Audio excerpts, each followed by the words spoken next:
नमस्कार, मैं रवीश कुमार। जस्टिस यशवंत वर्मा के घर से भारी मात्रा में कैश बरामद हुआ था या नहीं? खबरों में जो बरामद हुआ था, खबरों में नदारद भी हो गया। पहले खंडन आया कि भारी मात्रा में कैश मिलने की खबर गलत है, फिर उसका खंडन आ गया कि दिल्ली फायर चीफ ने ऐसा कहा ही नहीं। सब कुछ इतने पारदर्शी तरीके से हुआ कि पारदर्शिता भी शर्मा जाए कि उसे पारदर्शिता क्यों कहा जा रहा है। क्या इस मामले में भारी मात्रा में ऐसा कुछ हो रहा है जिसे लेकर भारत के नागरिकों को अतिरिक्त रूप से भारी मात्रा में सतर्क रहने की जरूरत है? दोनों बातों को लेकर अगर भ्रष्टाचार हुआ है तो कहीं दबाने का प्रयास तो नहीं किया जा रहा, और अगर नहीं हुआ है तो किसी जज को फंसाने का प्रयास तो नहीं किया जा रहा। सवाल है कि जब कैश की इतनी बात हो गई है, सब जगह खबर छप गई है, तो उस कैश को सामने क्यों नहीं लाया जा रहा है? इस पर बयान आना चाहिए कि वीडियो रिकॉर्डिंग हुई थी और नहीं हुई थी। अगर हुई थी तो रिकॉर्डिंग कहां है?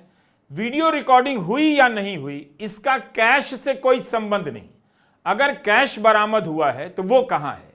सबूत मिटाने की भी खबरें चल पड़ी हैं, उस पर भी सफाई आनी चाहिए कि सबूत बचाने के लिए मिटाए जा रहे हैं या किसी को फंसाने के लिए मिटाए जा रहे हैं। जज के घर पर आग लगी है, कितनी बड़ी आग थी इसकी कोई जानकारी नहीं और तस्वीर नहीं। ठीक है कि आंतरिक जांच हो रही है, हुई है, और चीफ जस्टिस ऑफ इंडिया को उस पर फैसला लेना है, लेकिन क्या इन सारे तथ्यों को पब्लिक के सामने नहीं रखना चाहिए? बयान और तथ्य इस तरह से क्यों दिए जा रहे हैं कि संदेह गहरा है? बजाय इसके सबूत ही सामने रख दीजिए ताकि संदेह हमेशा के लिए समाप्त हो जाए। क्योंकि खबरों में कुछ बातें नहीं हैं, जैसे जस्टिस वर्मा छुट्टी पर कहां थे, उनके साथ और कौन था, क्या कोई और जस्टिस थे, दूसरा आग लगने के वक्त उनके घर पर कौन था, उन्होंने क्या देखा, इनकी कोई बात क्यों नहीं है?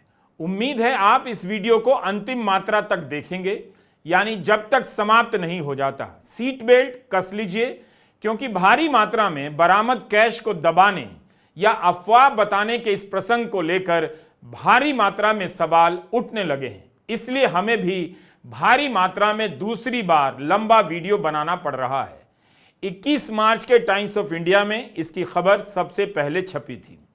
सुप्रीम कोर्ट के खंडन के बाद भी 22 मार्च के टाइम्स ऑफ इंडिया की यह पहली लीड यानी पहली बड़ी खबर है। हेडलाइन देखिए, जज के घर से कैश की बरामदगी, चीफ जस्टिस ऑफ इंडिया आज जांच पर फैसला करेंगे। हाईकोर्ट के चीफ जस्टिस ने अपनी जांच रिपोर्ट सौंप दी है।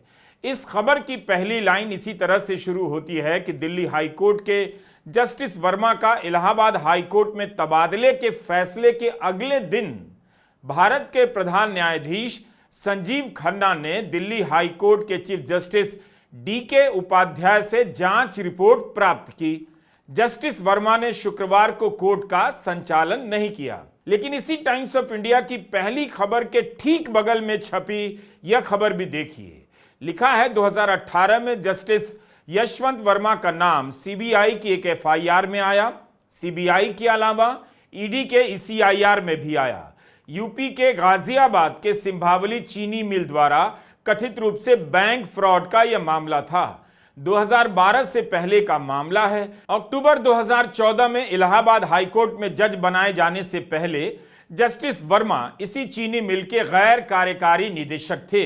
ओरिएंटल बैंक ऑफ कॉमर्स ने इस चीनी मिल को 150 करोड़ रुपए का लोन दिया ताकि किसानों की मदद की जा सके, मगर मिल ने कथित रूप से फ्रॉड किया। FIR बैंक की तरफ से कराई गई थी। 2014 में जज बनने के बाद जस्टिस वर्मा ने निदेशक के पद से इस्तीफा दे दिया, लेकिन CBI की FIR में जस्टिस वर्मा को 10 निदेशकों में से एक के रूप में नामित किया गया। हिंदुस्तान टाइम्स की श्रुति कक्कड़ ने अपनी रिपोर्ट में लिखा है कि CBI को जब आभास हुआ कि वर्मा न्यायाधीश बन चुके थे और 2014 में निदेशक के पद से इस्तीफा दे चुके थे, वर्मा का नाम FIR से हटा दिया गया। मार्च 2024 में सुप्रीम कोर्ट ने इस मामले में इलाहाबाद हाईकोर्ट के CBI जांच के निर्देश को पलट दिया।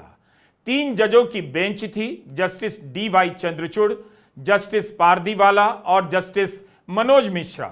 जब नाम हट गया और सुप्रीम कोर्ट ने मुहर लगा दी तब फिर इस खबर को सामने लाने का क्या मतलब और मकसद हो सकता है? क्या धनंजय महापात्रा कुछ और कहना चाहते हैं? इसका मतलब आप जस्टिस वर्मा को लेकर एक ही साथ दो खबरें देख रहे हैं। एक खबर है उनके घर में कथित रूप से भारी मात्रा में कैश बरामदगी की जांच की रिपोर्ट पर भारत के प्रधान न्यायाधीश के फैसले की खबर है, और उसी के बगल में 150 करोड़ के लोन फ्रॉड के मामले में एफआईआर में उनके नाम होने की खबर। तो कौन सी खबर खत्म हो गई और कौन सी खबर जिंदा हो गई? दूसरी खबर चीनी मिल वाली इस वक्त क्यों सामने लाई जा रही है? यह सब सवाल सबके सामने होना चाहिए। Dhananjay Mahapatra Supreme Court cover करने वाले टाइम्स ऑफ इंडिया के पुराने पत्रकार हैं। वे कोर्ट की प्रेस रिलीज की इस लाइन को रेखांकित करते हैं और सवाल करते हैं कि कोर्ट ने लिखा है कि सूचना मिलने पर दिल्ली हाई कोर्ट ने आंतरिक जांच शुरू कर दी। इस बात पर धनंजय सवाल करते हैं कि वह सूचना क्या थी या नहीं लिखा गया है। महत्वपूर्ण बात है 21 मार्च की शाम 6 बजे के आसपास सुप्रीम कोर्ट की प्रेस रिलीज आती है। वैसे तो धनंजय महापात्रा इस प्रेस रिलीज को भी रेयर यानी दुर्लभ घटना बताते हैं, लेकिन जब शहर में यह बात फैल चुकी थी कि भारी मात्रा में कैश बरामद होने की खबर आई है, तब फिर इसे लेकर सूचना क्यों लिखा गया? दूसरे दिन जब दिल्ली अग्निशमन दल के प्रमुख अतुल गर्ग खंडन कर चुके हैं कि उन्होंने कैश नहीं मिलने की बात कभी नहीं कही, उस बात को टाइम्स ऑफ इंडिया ने हेडलाइन में जगह नहीं दी है। एक रिपोर्टर अपनी खबर का बचाव कर रहा है और नागरिक देखना चाहता है कि न्यायपालिका अपनी साख का बचाव कैसे करती है। Do you get my point? क्या यह मामला समझ में आ रहा है? टाइम्स ऑफ इंडिया दूसरे दिन भी धनंजय महापात्रा की खबर की हेडलाइन में यह नहीं लिखता कि गलत जानकारी थी और अफवाहें फैलाई गईं, जबकि 21 मार्च की शाम 6 बजे के बाद जारी हुए सुप्रीम कोर्ट की प्रेस रिलीज में लिखा है कि जस्टिस यशवंत वर्मा के घर जो घटना हुई उसे लेकर गलत जानकारी चल रही है और अफवाहें फैलाई जा रही हैं। जानकारी मिलने पर दिल्ली हाई कोर्ट के चीफ जस्टिस ने आंतरिक जांच प्रक्रिया शुरू करके सबूत और जानकारी जमा करना शुरू कर दिया है। 21 मार्च को कोलेजियम की बैठक से पहले दिल्ली हाई कोर्ट के चीफ जस्टिस ने जांच शुरू कर दी और आज यानी 21 मार्च को वे अपनी रिपोर्ट भारत के चीफ जस्टिस को सौंपेंगे। आगे की कार्रवाई के लिए इस रिपोर्ट की जांच की जाएगी। ऐसी खबरों को ध्यान से देखना होगा, समझना होगा कि आपकी आंखों से कोई काजल चुरा रहा है या धूल झोंक रहा है। बयानों और खंडनों की कड़ी मिलाते मिलाते कई बिंदुओं को मिलाना मुश्किल हो जाता है।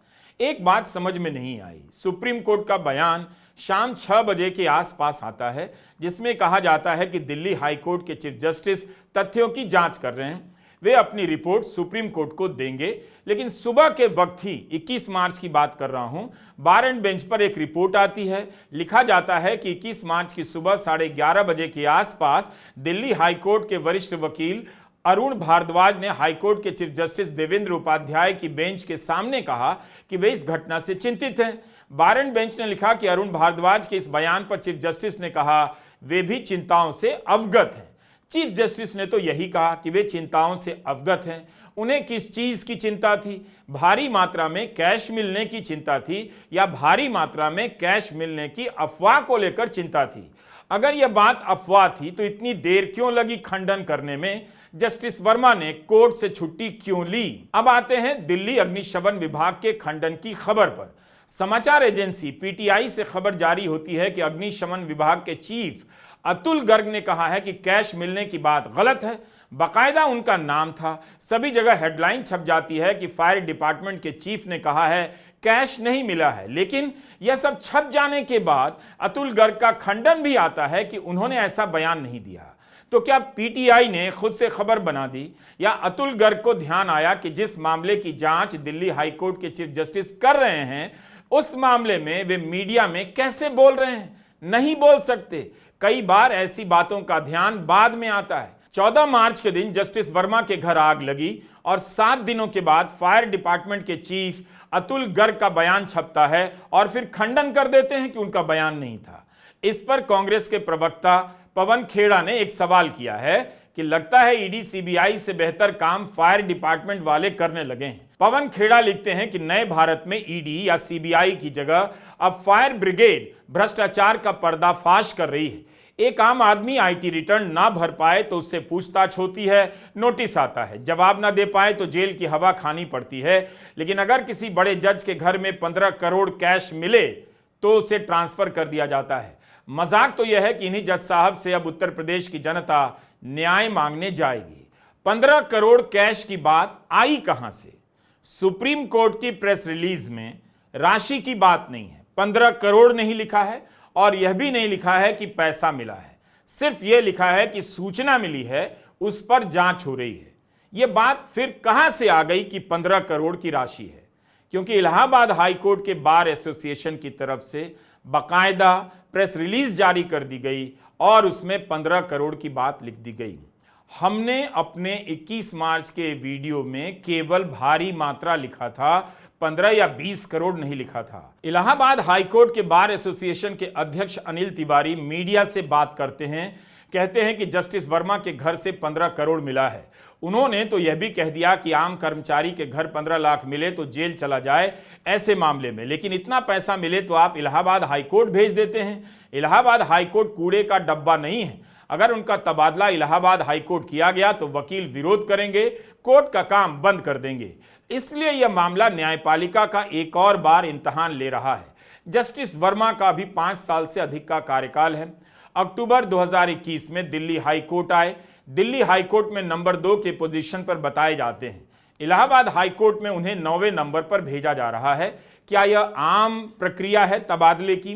क्या ऐसा होता रहता है? जजों के लिए सीनियरिटी का मामला जरा संवेदनशील होता है। हम ऐसे विषयों के जानकार तो नहीं हैं, मगर सवाल ही पूछ सकते हैं कि क्या ऐसा पहले भी हो चुका है कि तबादले को सजा में बदलने के लिए सीनियरिटी की लिस्ट में किसी को नीचे कर दिया गया? एक सवाल और है कि क्या यह मामला 2019 के रंजन गोगोई मामले जैसा लग रहा है, जब उन पर एक महिला सहकर्मी का कथित रूप से उत्पीड़न और पीछा करने का आरोप लगा तो जजों ने अपनी ही बेंच बना ली, खुद ही सुनवाई कर ली और 1 महीने के बाद फैसला दे दिया कि तत्कालीन चीफ जस्टिस रंजन गोगोई निर्दोष हैं। सबसे शानदार बात यह थी कि इस कमेटी में तत्कालीन चीफ जस्टिस रंजन गोगोई भी थे, जबकि उन पर ही आरोप लगा था। इस बेंच और उसके फैसले की काफी निंदा की गई और उसका भाव तो यही था कि न्याय का बुनियादी सिद्धांत बुनियाद के नीचे बुनिया खाने चला गया है। अब हम भी अपने मन की बात कहना चाहते हैं। भारत में भ्रष्टाचार केवल अपराध नहीं है, बल्कि सामाजिक और राजनीतिक दर्शन भी है। इसकी दार्शनिक व्याख्या इसकी कानूनी व्याख्या से कहीं ज्यादा महान और महीन प्रतीत होती है। हम सभी जानते हैं कि भारत में एक अदालत है जिसका काम है भ्रष्टाचार के मामलों में सुनवाई करना, लेकिन एक अदालत और है जो अदृश्य है।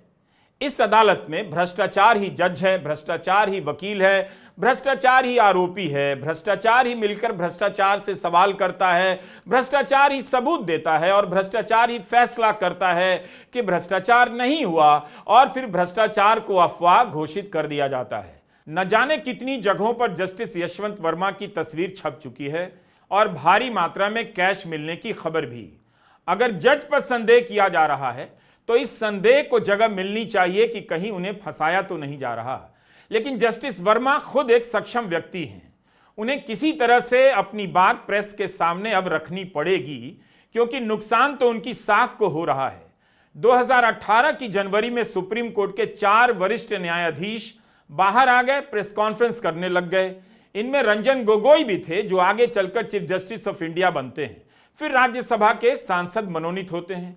तो इसका मतलब यही हुआ कि जजों को प्रेस में आकर बात कहने से कोई खास नुकसान नहीं होता। तो ऐसा नहीं है कि सीटिंग जज प्रेस से बात नहीं कर सकते।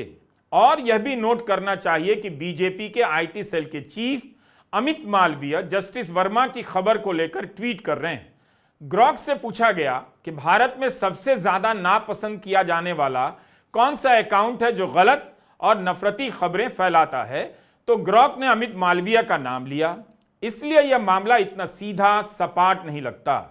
सवाल है कि जस्टिस वर्मा फंस गए हैं या फंसाए गए हैं। कि इस मार्च को जिस तरह से खबरें छपी, उससे यह सवाल उठता है कि कोर्ट को कवर करने वाले इतने सारे अनुभवी पत्रकार क्या अफवाह के आधार पर खबर लिखने की हिम्मत करेंगे?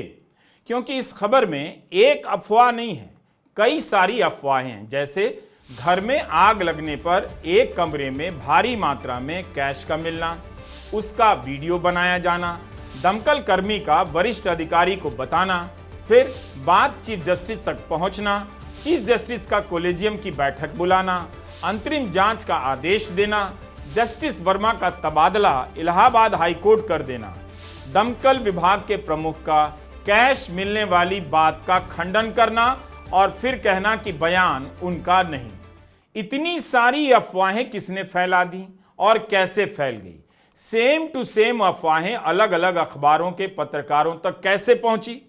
टाइम्स ऑफ इंडिया के धनंजय महापात्रा की इस खबर को इतनी आसानी से अफवाह कह दिया गया, लेकिन दूसरे दिन भी धनंजय ने अपनी खबर को गलत नहीं कहा, बल्कि जस्टिस वर्मा से जुड़े भ्रष्टाचार के एक और मामले को छाप दिया।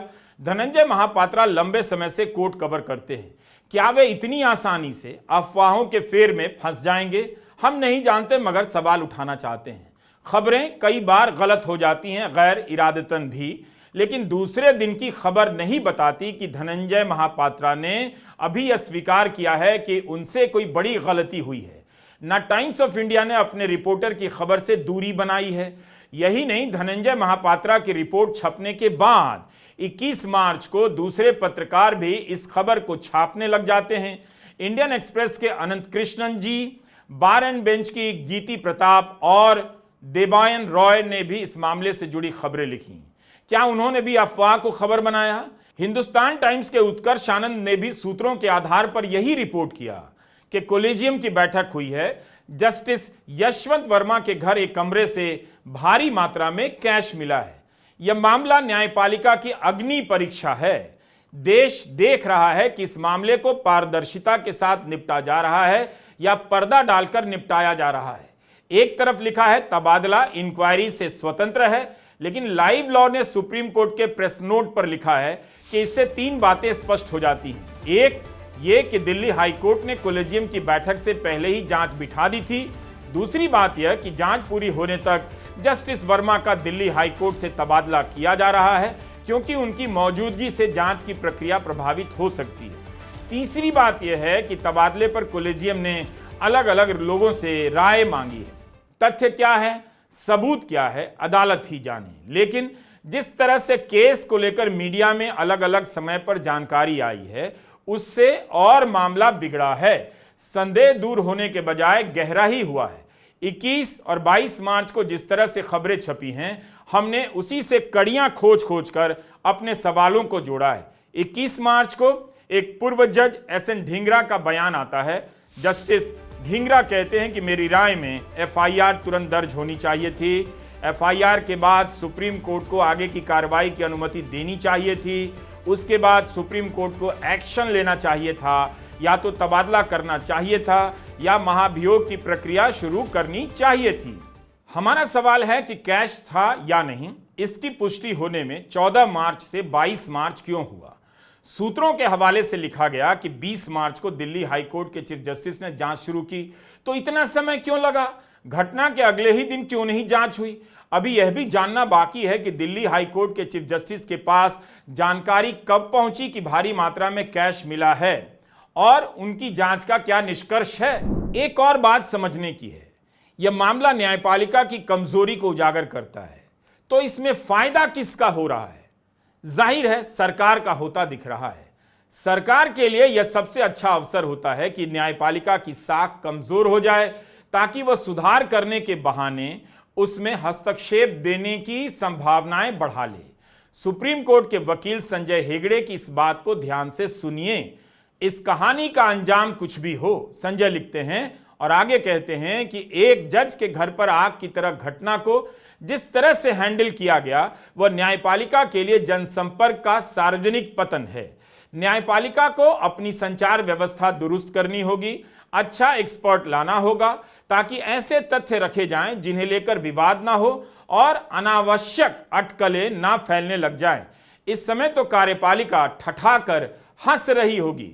तृणमूल कांग्रेस के सांसद साकेत गोखले ने भी यही चिंता जताई है। लिखा है कि न्यायपालिका को इस मुद्दे पर पूरी पारदर्शिता बरतनी चाहिए और पारदर्शिता के साथ निपटना चाहिए। किसी भी तरह से इस मामले में सरकार का दखल देना स्वीकार्य नहीं होना चाहिए। सरकार जजों की नियुक्ति के मामले में अपना दखल बढ़ाना चाहती है। यह नहीं होना चाहिए। यह भी एक सवाल है, बड़ा सवाल है। 21 मार्च को राज्यसभा में विपक्षी सांसदों ने न्यायपालिका की जवाबदेही पर बहस करने की मांग की। This morning we have read about a shocking case of huge amounts of cash unearthed at the residence of a judge of the Delhi High Court. Earlier, 50 members of parliament have submitted a notice to you regarding certain remarks that were made by a judge of the Allahabad High Court. You yourself have repeatedly called into question the urgency for judicial accountability. You have in fact directed the leader of the house on this issue. Sir, I request that you please make some observations on this and give necessary directions to the government to come up with a proposal for increasing judicial accountability. तो यह खुश होने वाली बात नहीं है। एक justice की प्रतिष्ठा दांव पर लगी है। कोलेजियम को अपनी जांच पारदर्शी तरीके से करनी चाहिए और सारे तथ्यों को सामने रखना चाहिए, जिससे अब जनता को लगे कि सही बात क्या है। अगर जस्टिस वर्मा के साथ गलत हुआ है तो उनके साथ न्याय भी होता हुआ दिखना चाहिए। इस घटना को मैनेज करने से सरकार के लिए न्यायपालिका को मैनेज करने का रास्ता खुल सकता है। इस चिंता को दरकिनार नहीं किया जा सकता। कई जगहों पर इस बात को लेकर जिज्ञासा दिखी कि जस्टिस वर्मा के फैसले किस तरह के रहे हैं। हम जरूर कई फैसलों के बारे में बता सकते हैं, लेकिन फैसलों की जानकारी यहां देनी ठीक नहीं है, क्योंकि एक जज अपने कार्यकाल में सैकड़ों फैसले लेते हैं। कभी वे अकेले फैसला देते हैं तो कभी किसी बेंच का हिस्सा भी हो सकते हैं। हर फैसले का अलग संदर्भ और सबूत होता है। तो आप 2-4 फैसले गिनाकर क्या निष्कर्ष निकालना चाहते हैं, तो इस मामले में सतर्कता बरतनी चाहिए। अगर आप किसी फैसले के बारे में जानना ही चाहते हैं तो इस पर बहस कीजिए। इलाहाबाद हाई कोर्ट के जस्टिस राम मनोहर नारायण मिश्रा ने पॉस्को के एक केस में कहा है, नाबालिग लड़की के निजी अंग छूना या उसके पजामे का नाड़ा खोलना बलात्कार या बलात्कार के प्रयास के रूप में नहीं माना जाएगा। इस फैसले की सख्त आलोचना हो रही है। सुप्रीम कोर्ट से कार्रवाई करने की मांग हो रही है। इस फैसले के बहाने लोग न्यायपालिका के वर्तमान और भविष्य को लेकर चिंता कर रहे हैं। दुनिया भर में न्यायपालिका पर शिकंजा कसा जा रहा है। यह इसलिए हो पा रहा है क्योंकि न्यायपालिका अपने समझौतों और चुप्पियों के भार से अब दबती चली जा रही है। केवल ढहना बाकी है। आपने देखा होगा अमेरिका में क्या हुआ, और भारत में भी देखिए। जब chief justice of India DY Chandrachud अपने पद से रिटायर होते हैं तो उनके बारे में कितनी गहराई से उनके काम का विश्लेषण किया जाता है। यह विश्लेषण उन्हीं चिंताओं का हिस्सा है कि क्या हम न्यायपालिका को एक स्वतंत्र इकाई के रूप में खत्म होते देख रहे हैं, भारत में भी और दुनिया में भी। बाकी आप भी कितनी चीजें देखेंगे। आप जनता को औरंगजेब का इतिहास पढ़ना है, हर दिन धर्म के नाम पर बवाल में धकेला जाना है, तो समय कहां है न्यायपालिका और लोकतंत्र की चिंता करने के लिए। जाते जाते एक जरूरी बात कहना चाहता हूं। धर्म की राजनीति का फायदा आज तक आपको किसी ने नहीं बताया होगा, मैं बताता हूं। जब आप धर्म की राजनीति में धर्मांध हो जाते हैं, अपना विवेक खो देते हैं, तो सबसे बड़ा फायदा यह होता है कि सत्यानाश तो होता ही है, सत्यानाश का पता नहीं चलता है। नमस्कार, मैं रवीश कुमार।